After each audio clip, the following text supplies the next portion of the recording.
রমজানের নিত্যপণ্যের সরবরাহ বাজার দর জানাতে রাজধানীর শান্তিনগর বাজার থেকে যুক্ত হচ্ছেন সহকর্মী মাহি হাসান। মাহি, নিশ্চয়ই শুনতে পাচ্ছেন। মাহি, বাজারে মাছ, মাংস বা সবজির দাম নিয়ে ক্রেতা বিক্রেতারা কি বলছেন, যেহেতু রমজান আসন্ন, আপনি কি দেখছেন সেখানে? হ্যাঁ, জি ধন্যবাদ। আপনি যেমনটি বলছিলেন যে রোজার বাকি আর একদিন, আজ চাঁদ দেখা গেলে আগামীকাল থেকে শুরু হতে পারে পবিত্র মাহে রমজান। তো মাহে রমজানকে সামনে রেখে প্রতি বছরই যেমনটা দেখা যায় যে নিত্যপণ্যের দর বৃদ্ধির একটা প্রবণতা বাংলাদেশের সকল পণ্যই দেখা যায়, সেটি এবারও আসলে ব্যতিক্রম হয়নি। ব্রয়লার মুরগির দাম 180 টাকা গত সপ্তাহে আমরা দেখেছিলাম, সেটি এবার বিক্রি হচ্ছে 210 টাকা করে। এছাড়া যদি আমরা গরুর মাংসের কথা বলি, গরুর মাংস গত মাসখানেক বেশ কিছুদিন 700 টাকার মধ্যেই সীমাবদ্ধ ছিল। সেটি আমরা দেখতে পেলাম যে গতকাল থেকে মূলত 750 থেকে 800 টাকায় বিক্রি হচ্ছে গরুর মাংস। খাসির মাংসের ক্ষেত্রে অনেকটা একই অবস্থা, 1000 টাকার উপরে খাসির মাংস বিক্রি হচ্ছে, 1100 টাকার কাছাকাছি আমরা বেশ কয়েকটা বাজারে এমনটাই দেখেছি।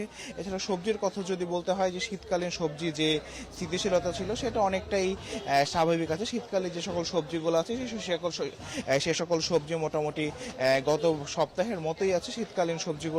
কিন্তু যদি বলতে হয় যে লেবুর হালি, যে এই লেবু গত সপ্তাহে কিনা খালি 20 টাকা ছিল, আজকের বাজারে দেখা যাচ্ছে যে একটি লেবু বিক্রি হচ্ছে 20 টাকা করে, অর্থাৎ 20 টাকার হালি এখন 80 টাকা হালিতে পরিণত হয়েছে। এছাড়া যদি বলতে হয় বেগুনের কথা, যে বেগুন 30-40 টাকা করেছিল, সেটি আজকের বিভিন্ন বাজার ঘুরে দেখা গেছে 70-80, কোথাও কোথাও 90 টাকা দরেও বিক্রি হচ্ছে। তো এক কথা যদি বলতে হয় যে শীতকালীন সবজি, কিছু কিছু সবজি বাদে কাঁচা বাজারে যে সকল উপাদান আছে, মাছের কথাও যদি বলতে হয়, মাছ গত সপ্তাহ থেকে এই সপ্তাহে অনেকটাই মাছের দাম বৃদ্ধি পেয়েছে। তো এক কথা যদি বলতে হয়, মাছ, মাংস এবং কাঁচা বাজারে যে সকল আইটেম আছে সে সকল আইটেম সকলগুলোই মূলত হচ্ছে রোজার সামনে রেখে অনেকটাই দাম বেড়ে গিয়েছে। শীতকালীন সবজিটা স্থিতিশীল আছে। এছাড়া বেগুন, লেবু সহ মানে অন্যান্য কিছু সবজির দামও অনেকটাই বৃদ্ধি পেয়েছে। শীতকালীন দু একটি সবজি বাদে বাকি সকল সবজি মোটামুটি আগের দামে আছে। যে রাজধানীর সেগুনবাগিচা বাজার থেকে এই হচ্ছে আমার কাছে সর্বশেষ। জি মাহি, আপনাকে ধন্যবাদ। রমজানের নিত্যপণ্যের সরবরাহ বাজার দর জানাতে চট্টগ্রাম থেকে যুক্ত হচ্ছেন সহকর্মী হুমায়ুন কবির। হুমায়ুন, দরজায় কর নাড়ছে পবিত্র মাহে রমজান, আমরা সবাই জানি। প্রতি বছরই দেখি যে নির্দিষ্ট কিছু পণ্যের দাম বেড়ে যায়। তো পণ্যের সরবরাহ বা দাম কেমন দেখছেন আপনি সেখানে? আমনিয়া, অন্যান্য বছরের মতো আসলে চট্টগ্রামে এবছরও যে রোজা উপলক্ষে যে পণ্যগুলোর চাহিদা খুব বেশি থাকে, সেই পণ্যগুলোতে অন্যান্য বছরের তুলনায় এবছর কিন্তু দাম একটু বেশি।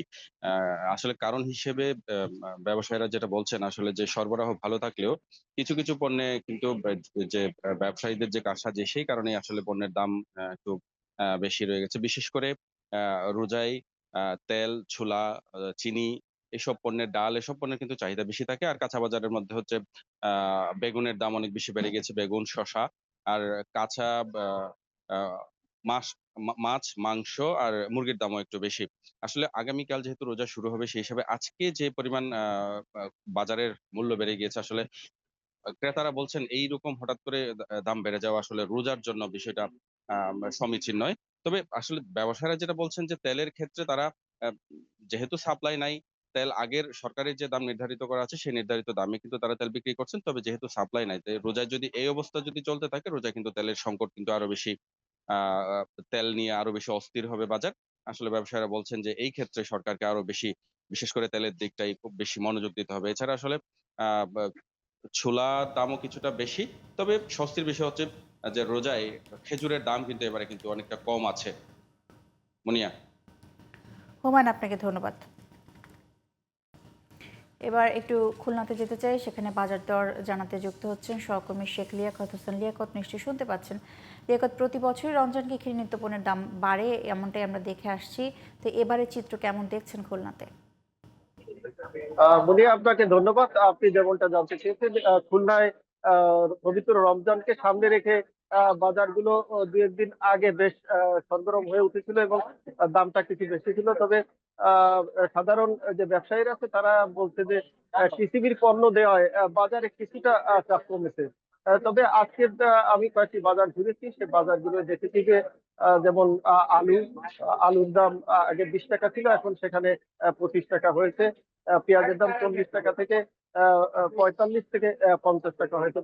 ছোলার দাম আগের মতোই রয়েছে, 105 টাকা থেকে 110 টাকা দরে বিক্রি হচ্ছে। এছাড়া যে ইফতারি পণ্য রয়েছে আরো, খেজুর আহ, খেজুর রয়েছে 200 টাকা থেকে আরো প্রকার ভেদে এবং মান ভেদে বেশি দাম রয়েছে। এছাড়া সাধারণ যে সবজি রয়েছে, সে সবজির দাম অনেকটাই আগের মতো, তবে বেগুনের দামটা আগের চেয়ে দ্বিগুণ হয়েছে। আগে 30 টাকা থেকে 40 টাকা বিক্রি হলেও এখন 50-60 টাকা দরে বিক্রি হচ্ছে। এবং আহ, বিশেষ করে সয়াবিন তেলের বাজারে যে বোতলজাত পণ্যটা এখনো স্বাভাবিক অবস্থায় ফেরেনি।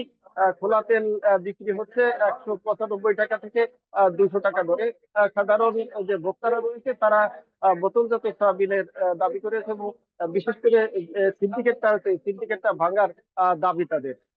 মুনিয়া, এটি ছিল খুলনা থেকে সবশেষ তথ্য।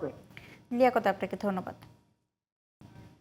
এবার বগুড়া থেকে যুক্ত হচ্ছেন সহকর্মী মোহাম্মদ সানাউল্লাহ। সানাউল্লাহ, নিত্যপণ্যের দাম সরবরাহ বা দাম নিয়ে ক্রেতাদের প্রতিক্রিয়া কেমন দেখছেন আপনি? বারবারই বলছেন যে সয়াবিন তেলের একটা সংকট কিন্তু দেখা যাচ্ছে বাজারে। এটি আসলে রমজানের পূর্ব মুহূর্তে ব্যবসায়ীদের একটা সিন্ডিকেট, সেই কথাটি কিন্তু বারবার ব্যবসায়ীরা এই যে ক্ষুদ্র ব্যবসায়ী তারা বলছেন। এবং অন্য যে পণ্যগুলো রয়েছে সেই পণ্যগুলো কিন্তু দাম অনেকটা স্থিতিশীল অবস্থা রয়েছে। আমরা দেখতে পাচ্ছি যে পেঁয়াজ বিক্রি হচ্ছে 40 থেকে 45 টাকা কেজি দরে, আলু বিক্রি হচ্ছে 18 থেকে 20 টাকা কেজি দরে। তবে যেই সংকটটির কথা বারবারই সামনে আসছে সেটি দেখা যাচ্ছে যে সোয়াবিন তেল সংকট দেখা যাচ্ছে। আমরা বাজারে বরগুনা বাজার আজকে 3 কোম্পানির কিছু সোয়াবিন তেলের বোতল দেখতে পাচ্ছি। সেটি নিতে গেলেও কিন্তু শর্ত সাপেক্ষে নিতে হচ্ছে। সেখানে তাদেরকে অন্য কোনো পণ্য দিয়ে তারপরে এই তেল বিক্রি করা হচ্ছে। এটি কিন্তু সাধারণ ক্রেতাদের মধ্যে একটা ক্ষোভের সৃষ্টি করেছে যে রমজানের পূর্ব মুহূর্তে এমন একটি সংকট আসলে সাধারণ মানুষের মধ্যে একটা ক্ষোভ দেখা দিচ্ছে। তো বরগুনা থেকে নিত্যপণ্যের বাজারের সর্বশেষ তথ্য ছিল আমার কাছে।